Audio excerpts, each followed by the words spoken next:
오늘은 한화투자증권 리서치센터의 김일구 상무님을 초대했습니다. 안녕하세요. 안녕하십니까. 네, 이렇게 또 뵈니까 반가운데요. 참 이렇게 모실 때 또 아주 그 국제 글로벌 경제상에서 좀 재미있는 흐름들이 많이 일어나고 있는 것 같아요. 예, 특히 예. 요즘은 이제 백신에 관련된 이슈가 있고요. 지금 바로 질문을 드리면 백신 개발 성공 소식이 계속 이어지고 있거든요. 그러면 이제까지 우리가 어려운 상황을 버텼던 게, 백신 나오면 괜찮아질 거야 라는 기대감으로 버텼는데 막상 나오니까 이상하게 왠지 모르게 불안하고 시장도 그런 것 같고요. 네. 사람들 심리도 그렇고요. 이걸 어떻게 설명을 할 수 있을까요? 그러니까 백신이라고 하는 게 좀 독특하죠. 이게 만약에 치료제라고 한다면 이걸로 그냥 게임은 끝난 거예요. 진짜 게임 체인저인데 그냥 사람들이 그 생산된 걸 먹으면 되니까 그 생산만 하면 됩니다.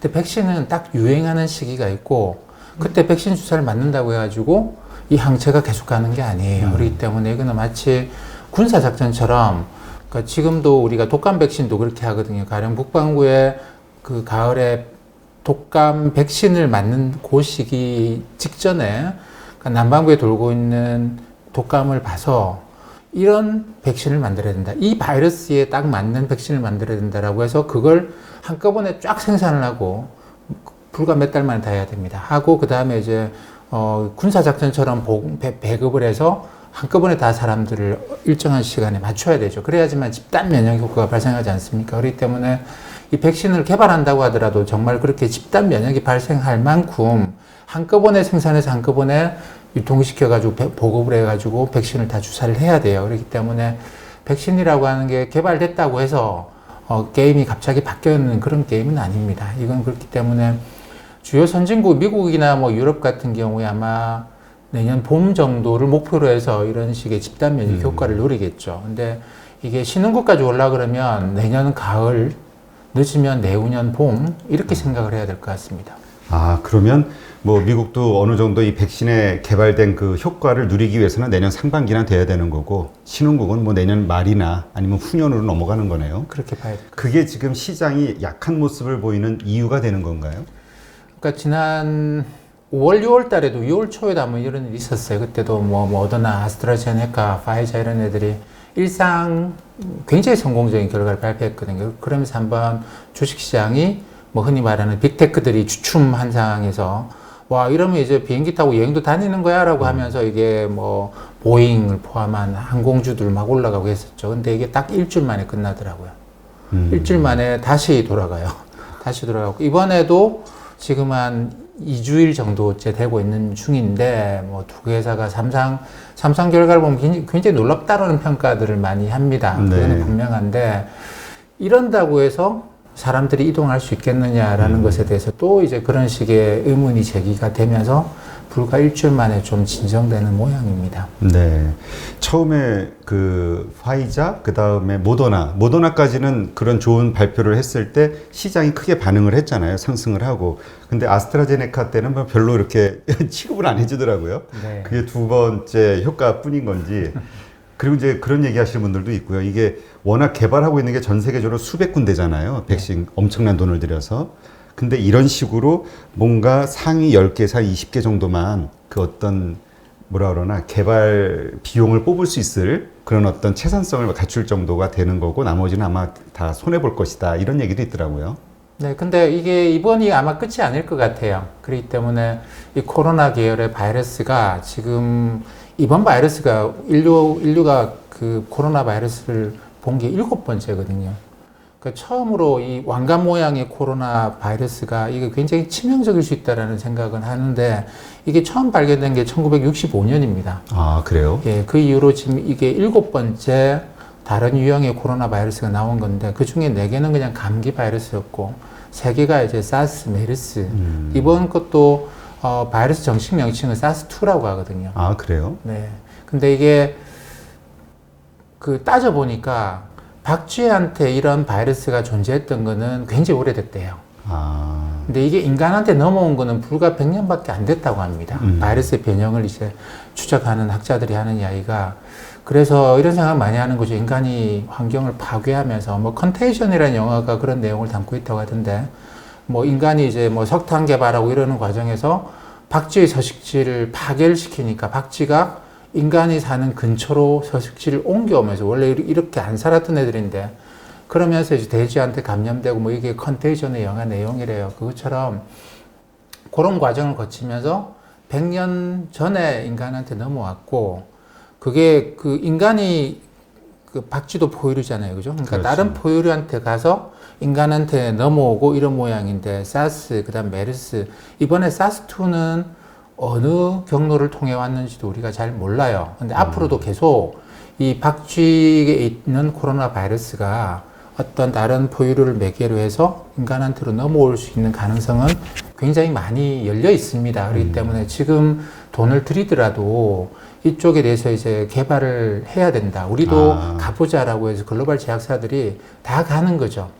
그리고 앞으로 또 어떤 그러니까 인간이 자연을 파괴해서 그렇지 아니면 뭐 어떤 이유로든 그리고 굉장히 우리가 위험하게 생각하는 게 뭐냐면 이번에 알게 됐던 게 몇 군데 실험실에서 바이러스를 합성하는 실험을 하고 있더라고요. 전 세계적으로요. 몇 군데에서.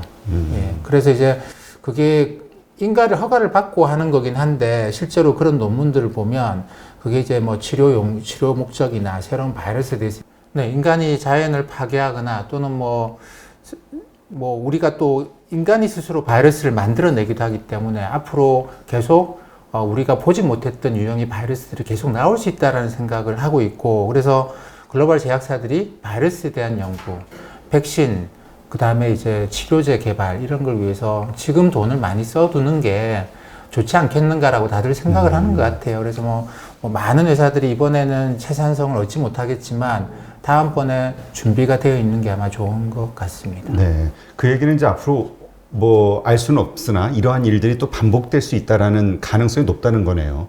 맞습니다. 근데 이제 이러한 것들이 사실은 경제에는 아주 치명적인 거잖아요. 우리가 그렇죠. 이번에 경험해봤지만. 그렇죠. 그러니까 경제라고 하는 게 뭐 어쨌든 컨택트, 언택트 이런 이야기를 합니다만 지금까지 경제 성장은 다 컨택트예요. 뭐 하나를 만들기 위해 사람들이 우르르 모여가지고 뭐 합숙을 하고 같이 먹고 자고 하면서 이제 개발을 해내고 생산을 하고 하는 건데 지금 우리가 재택근무하고 언택트 방식으로 팀이 일하는 걸 조금씩 해나가고 있습니다만 생산성이 너무나 떨어지거든요. 근데 이게 조금씩 개선해가고 있지만 가령 새로운 제품의 개발과 경제가 성장하기 위해서는 여전히 컨택트가 필요하거든요. 근데 이거를 이제 언택트 방식으로 해가지고 언제 그걸 할 수 있겠습니까? 쉽지 않습니다. 그러면 지금 백신 보급 이후에도 그 경제의 상황은 좀 어려워질 수 있다 이렇게 보시는 건가요? 그러니까 굉장히 천천히 회복되는 모양이 아니겠는가 싶어요. 근데 이제 이미 언택트 쪽으로 많이 가 있는 곳은 그 별로 신경을 안 쓰죠. 뭐 그렇기 때문에 이제 우리가 빅테크 기업이라고 하는 애들은 사실 언택트든 컨택트든 별로 무관해요. 무관한데 나머지 쪽은 컨택트를 기반으로 해서 이게 뭐 제품을 개발하고 뭐 마케팅을 하고 해왔기 때문에 언택트 환경 하에서 이 기업들이 옛날처럼 성장을 해나갈 것이다 이렇게 보기는 굉장히 어렵습니다. 그래서 이게 완전히 없어지는 데까지는 얼마나 시간이 걸릴지 모르겠지만 사실 우리가 계속 이 경제 성장의 제약을 받는 건 어쩔 수 없죠. 그리고 특히나 이게 독감하고 비슷하게 계절적인 특성을 갖기 때문에 물론 뭐 1년 내내 퍼져나가긴 합니다만 봄하고 가을에 중증 환자들이 갑자기 확 폭발적으로 증가해요. 네. 여름에는 아마 겨울에도 한겨울에도 그럴 것 같은데 확진은 계속 확진자들은 많이 나오는데 중증 환자들의 비중은 작거든요. 근데 사실 우리가 뭐 거리두기를 단계를 올리고 하는 것도 이 중증 환자들이 넣으면서 병상이 차들어가기 시작하면 어쩔 수 없잖아요. 그렇죠. 의료 시설 자체가 이제 한계에 오게 되니까 그때 거리두기를 늘리고 봉쇄를 늘리고 그 봉쇄 강도를 높이는데 그게 봄, 가을에 좀 심할 것 같아요. 그렇게 보면 2분기 GDP, 4분기 GDP가 타격을 입는 것이죠. 우리 이번에 3분기 기업 실적들이 괜찮았잖아요. 그러면은 2분기는 물론 안 좋았고요. 4분기도 이렇게 좀 떨어질 가능성이 있다 이렇게 보시는 건가요? 그게 걱정스럽죠. 그게 걱정스러운데 또 한편으로는 우리나라 기업들은 뭐 이런 기업도 있고 저런 기업이 있는데 일부의 기업들은 4분기에 또 안 되겠네? 재고 확보하자라는 걸로 해서 재고 확보를 하기 위해서 글로벌 기업들이 주문을 많이 넣기도 했습니다. 근데 반도체 가격을 봐도 마찬가지인데 반도체 가격이 2분기에 폭락했다가 3분기에 폭발적으로 상승하다가 지금 다시 또 글로벌 반도체가 또 하락을 하고 있거든요. 이거 자체가 GDP도 마찬가지고 계절적인 특성을 좀 많이 보입니다. 네. 사실 이번에 파월 연준 의장도 뭐 좀 그 경제 회복에 대해서 좀 불확실하게 좀 불안한 어떤 멘트를 했잖아요. 네. 그래서 시장이 좀 걱정하기도 했는데 자신감이 없어 보이니까 그만큼 어려운 거 아니냐 이런 생각도 들고요. 근데 지금 그러면 그 우리가 이제 또 지금 기대하는 치료제가 만약 나온다. 그러면 또 이게 상황이 달라질까요? 치료제는 저는 게임 체인저라고 생각해요. 아, 그래요? 예, 치료제가 나오게 되면 사람들이 이제 걱정을 안 합니다. 그냥 이게 감기약도 먹는다고 해가지고 잘 효과가 없는데 치료제라고 하면 그게 효과가 있다는 이야기잖아요. 지난번에 신종플루처럼 먹고 나면 괜찮아지는 건데 그렇다고 한다면 사람들은 이제 두려워하지 않죠. 그래서 그건 완전한 게임 체인저라고 봐야 돼요. 그래서 신종플루도 사실 굉장히 심각한 전염병이었거든요. 근데 치료제 때문에, 타미플루 때문에 뭐 불과 한 분기 정도 경제 악영향을 주고 다들 곧바로 돌아섰습니다. 네. 그러니까 이제 우리가 정말 근본적으로는 이게 자연 소멸이 되든가 아니면은 치료제가 나오는 상황이 이 코로나 이 상황을 종식하는 그 시발점이 되겠네요. 그렇죠. 치료제죠. 치료제고 백신은 또 이 바이러스가 변형이 굉장히 쉬워서 어떻게 변형됐는데 그 백신으로 안 되면 또 백신 개발한다고 몇 달이 소요가 돼요. 근데 그래서 걱정스러워하는 게 인간한테 옮겨온 바이러스가 변형되는 거는 좀 시간이 걸리겠죠. 근데 이게 다른 포유류한테서 가령 뭐 덴마크 이런 나라들 밍크 전부 다 살처분한다고 하는 이야기도 나오는데 그런 식의 다른 포유류한테 넘어가서 변형이 일어났는데 이게 인간한테도 전염되면 굉장히 심각한 이슈가 되는 것이죠. 네.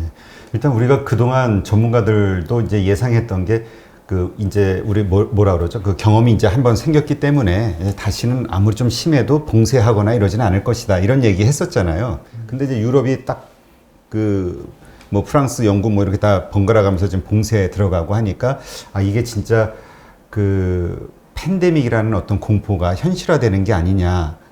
이런 그 걱정들을 하거든요. 네. 어떻게 보시나요? 그거는 뭐 의료보건 쪽에서는 당연한 일이라고 봐요. 근데 어쨌든 우리가 각종 통계를 보면 지난 봄의 바이러스보다 지금 바이러스의 치명률은 좀 많이 떨어지고 있는 것 같습니다. 바이러스 스스로가 이게 전파는 굉장히 빨리 일어나고 시간이 지남에 따라서 그럼에 따라서 독성은 약화된다고 이야기를 하는데 아, 그래요? 예, 그런 특성은 분명히 갖고 있는 것 같아요. 그러니까 굉장히 빠른 속도로 전염도 일어나고 있고 그래서 사실 여러 가지로 걱정도 많습니다만 이게 독성이 약해져 가고 있다는 것도 분명하고 근데 여전히 감기나 일반 독감보다도 치명률이 높기 때문에 우리가 봉쇄를 해갈 수밖에 없는 것이고 근데 이게 이번이 끝은 분명히 아닐 거예요. 끝은 분명히 아니고 내년 봄에 또 이제 이런 일이 생길 건데 백신이 있으면 그 전에 어쨌든 많은 사람들이 예방접종을 맞으면 이번에 비해서는 현저하게 이게 떨어지겠죠. 그래서 그 백신이 보급이 되는 나라들에서는 지금이 거의 끝 단계 아닐까. 물론 내년에도 또 뭐 있겠지만 내년에는 도시를 봉쇄할 필요까지는 없지 않겠는가. 그런 기대감은 갖고 있습니다. 네. 지금 이제 이러한 그 걱정과 또 기대감이 이렇게 섞여 있는 혼재된 그런 어려운 상황인데 어떻습니까? 지금 투자의 관점에서 지금 컨택트 주들이 이제 떠올랐잖아요. 최근 네. 떠올랐고 그래서 앞으로도 이제 좀 더 나아질 거라는 기대감으로 더 오를 것이다라는 것도 있고 아니다. 역시 다시 언택으로 갈 것이다. 뭐 네. 의견들이 분분하더라고요. 네. 상무님은 어떻게 보세요? 저는 컨택트 쪽에 좀 비중을 많이 둡니다. 언택트는 너무 비싸다. 그리고 이게 주요 선진국에서는 내년 봄에는 아마 도시 봉쇄까지는 안 들어간다. 그러면 이 언택트 기업들이 실적이 지금 거의 고점을 지났을 수 있다라는 겁니다. 내년에는 이런 실적이 안 나올 수 있다라는 거예요. 그러면 근데 컨택트는 물론 시간이 걸립니다. 백신 뭐 접종을 하고 난 다음에 실제로 경제 활동을 하고 해외여행을 다니기 위해 시간이 걸리겠죠. 근데 아마도 파우치 박사가 몇 달 전에 그런 이야기를 했습니다만 백신이 나오면 그러면 사람들이 백신을 맞고 증명서를 발급받을 거래요. 항체 생겼어요 하고 해가지고 그걸 갖고 해외여행을 다니는 것이죠. 근데 사람들이 이 바이러스 확산 이후로 집에서 뭐 언택트 소비를 하고 했습니다만 뭐 이만큼 채워지지 않는 부분이 있어요. 이거는 텔레비전 냉장고 바꾼다고 되는 일이 아니고 집에 가구 바꾼다고 되는 일이 아닌 이 뭔가 채워지지 못하는 이거 우리 소비로 채워야 되고 서비스 소비로 채워야 됩니다. 그러니까 어디 가서 이제 내가 가고 싶었던 데 가서 여행을 하고 사람들로부터 대면 서비스를 받는 걸로 채워지는 건데 이걸 못 채우고 있거든요. 그 실제로 미국의 가게의 소비나 소득을 보면 이만큼 저기 소비 안 하고 그대로 저축을 하고 있더라고요. 아, 그래요? 네, 그래서 저축률이 작년 말에 전체 가처분 소득의 한 7% 정도가 미국이 꾸준하게 저축률이 그 정도예요. 근데 지금은 16% 정도가 나옵니다. 높아졌네요. 예, 그러니까 자기 소득의 10%포인트 정도를 소비를 안 하고 갖고 있어요. 그걸 다 냉장고, 텔레비전 다 바꾼 거 아닙니다. 이거 뭐 할 거냐? 이거 이제 예방접종을 맞으면 증명서 받아가지고 해외여행 저는 갈 거라고 봐요.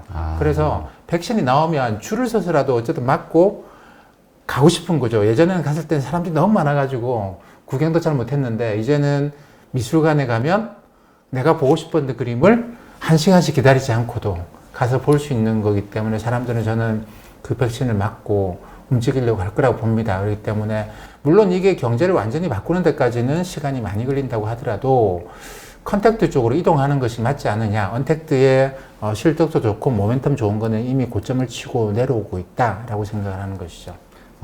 그 전제는 그럼 상무님은 그 치료제가 조만간 개발될 수 있다라는 전제를 가지고 계시는 건가요? 치료제는 아마도 안 나올지도 모른다는 생각을 해요. 아, 그래요? 네, 이게 변형이 빠르기 때문에 치료제 개발하는 것보다는 이 치료제가 나올 수 있겠냐에 대한 그런 부정적인 반응들이 많거든요. 그렇게 본다고 한다면 타미플루 같은 그런 치료제의 개발은 이건 불가능할지도 모르겠다 이런 생각을 좀 해야 될 것 같고, 근데 백신만 가지고도 이게 어느 정도 이제 잘만 한꺼번에 확 백신 접종을 하게 되면 집단 면역 효과가 발생을 하니까 그렇게 되면 단일만 하지 않겠느냐라는 것이죠. 그러니까 치료제, 그러니까 아까 말씀하신 대로 항체, 그러니까 나는 그 면역력이 있다. 이것만 인증되면 돌아다닐 수 있는 어떤 환경이 만들어질 것으로 이렇게 보시는 거군요. 그렇죠. 네. 네. 이번에 그 뭐 빌 게이츠도 그런 얘기를 했다고 그 이제 비즈니스 출장은 사라지게 될 것이다. 그래서 이번에 그런 거 없이도 상당한 그러니까 영업 비용을 상당히 깎았는데도 불구하고 그렇게 차이가 크게 나지 않더라.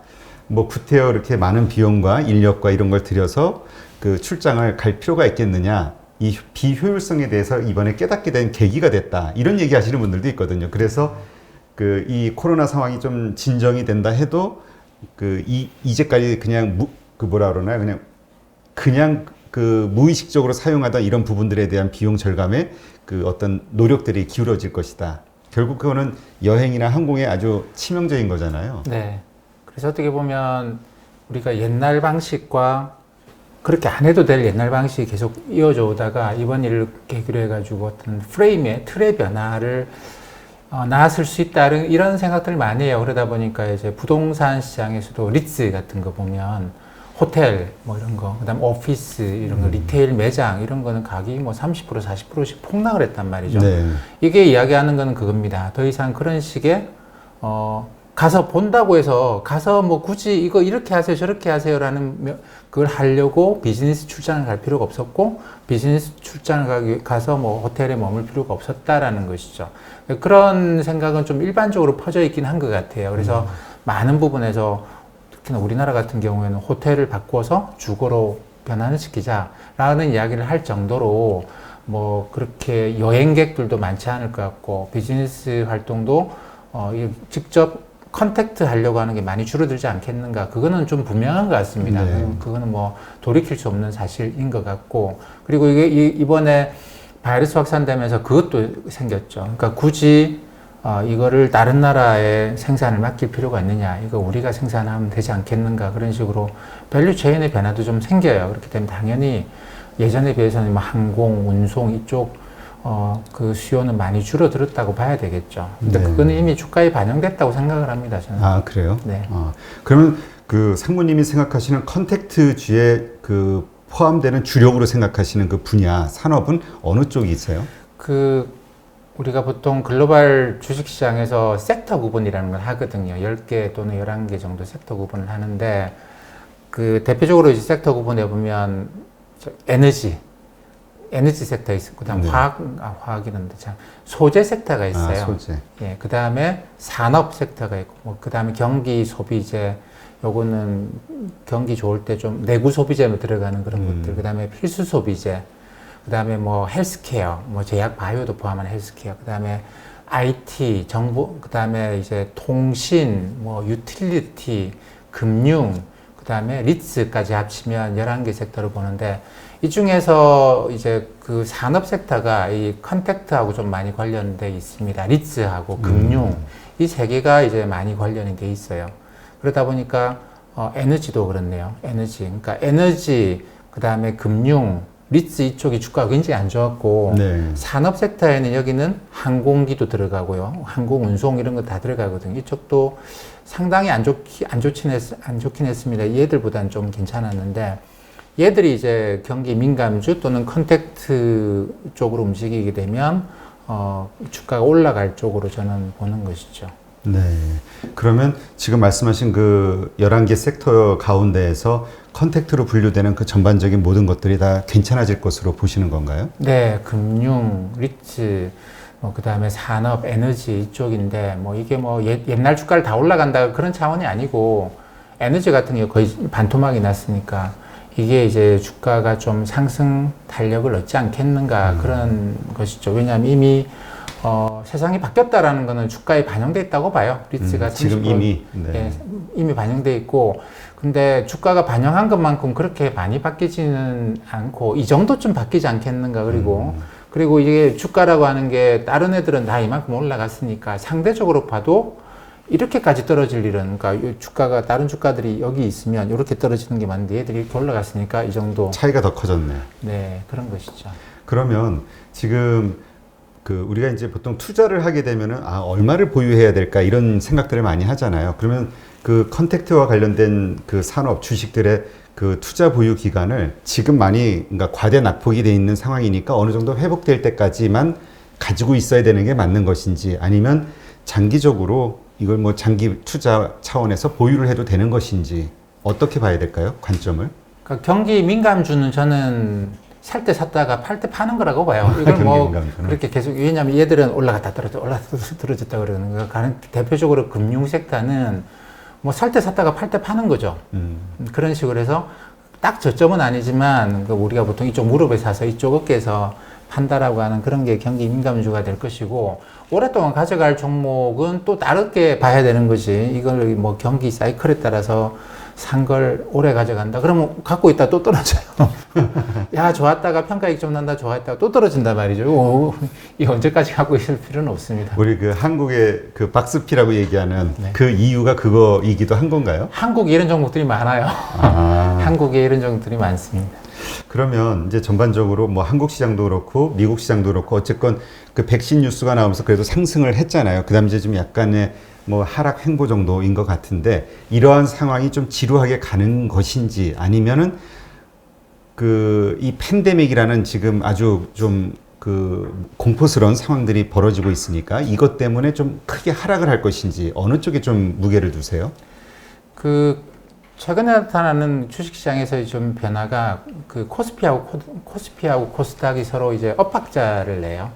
코스피가 좋으면 코스닥은 안 좋고, 코스피가 안 좋으면 코스닥은 좋고 엇박자가 나는데, 이것도 나름 어떻게 보면은 컨택트 언택트 움직임하고도 비슷하다고 생각합니다. 미국 같으면 나스닥하고 다우가 좀 그런 성격이에요. 그러니까 이게 서로 좀 충돌을 하는 거죠. 빅테크 중심의 나스닥은 이렇게 뭐 바이러스가 자꾸 돌고 정부가 경기 부양해주고 그러면 자기들로서는 최선의 환경이거든요. 그렇게 해서 이제 가는데, 이게 백신 나오고 뭐 컨택트로 세상이 바뀐다고 보면 자기들은 별로 좀 안 좋은 거죠. 그러니까 이쪽에 전통적인 경기 민감주들이 움직여가고, 그러니까 어떨 때는 백신 나온다, 야 경제가 좋아지겠네, 그럼 경기 부양책도 별로 필요 없겠네요, 이렇게 됐다가 이거 백신이 그게 하루아침에 되는 게 아니에요, 뭐 너무 앞서가시네, 이렇게 됐다가 왔다 갔다 지금 계속 하고 있는 중이고, 우리나라에서도 마찬가지인 것 같아요.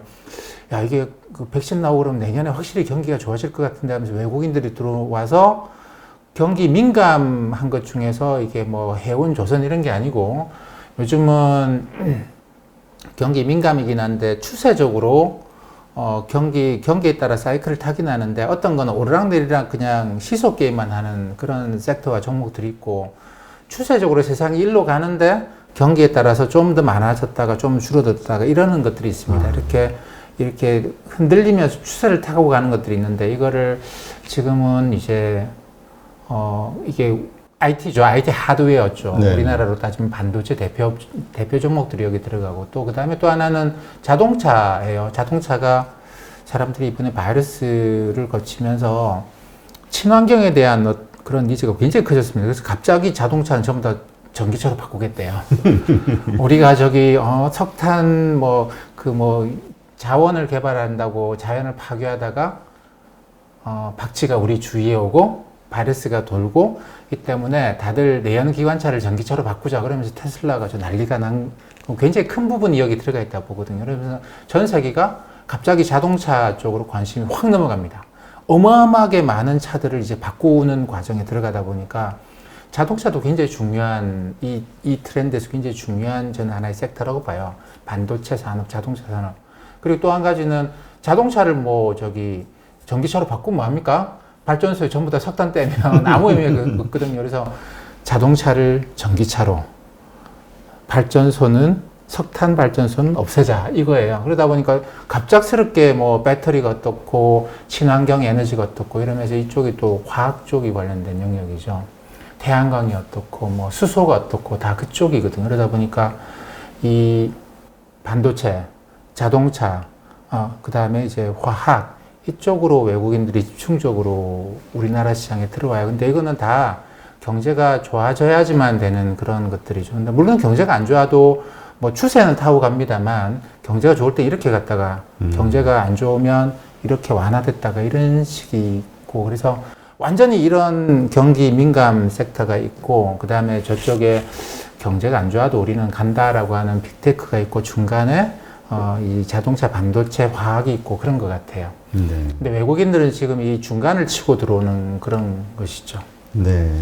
그냥 말씀 들어보니까 정말 우리가 시장에, 그러니까 사람들의 심리가 이렇게 어떤 상황에 따라서 계속 변화하는 거네요.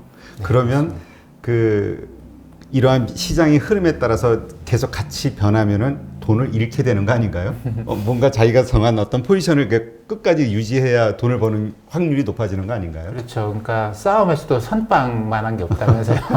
그러니까 이것도 타이밍이죠. 타이밍. 싸움에서 그렇듯이 투자에서도 마찬가지입니다. 남 다 하고 난 다음에 가면, 그렇죠? 이게 내가 이제 이해를 했어. 나 이거 할 거야 라고 했는데 가서 보니까 이미 사람들이 다 먹을 거 다 먹고 내가 할 건 설거지밖에 없어요. 그런 상황이냐, 내가 숟가락을 올렸을 때 이미 아직도 충분히 먹을 만한 게 있을 것이냐, 이걸 판단하는 게 투자의 세계에서는 정말 제일 중요한 거죠.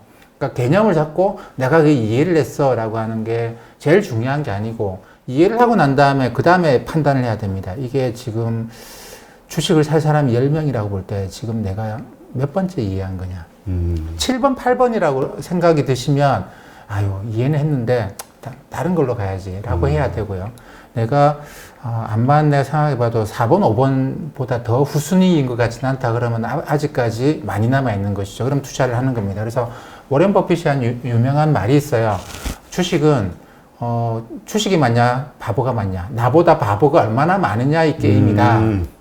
그러니까 내가 7번, 8번, 9번이면 아예 안 하는 게 맞고, 그러니까 좀 전에 말씀드렸다시피 이 세 가지 어떤 종목군이 있다고 한다면 저는 그렇게 생각하는 것이죠.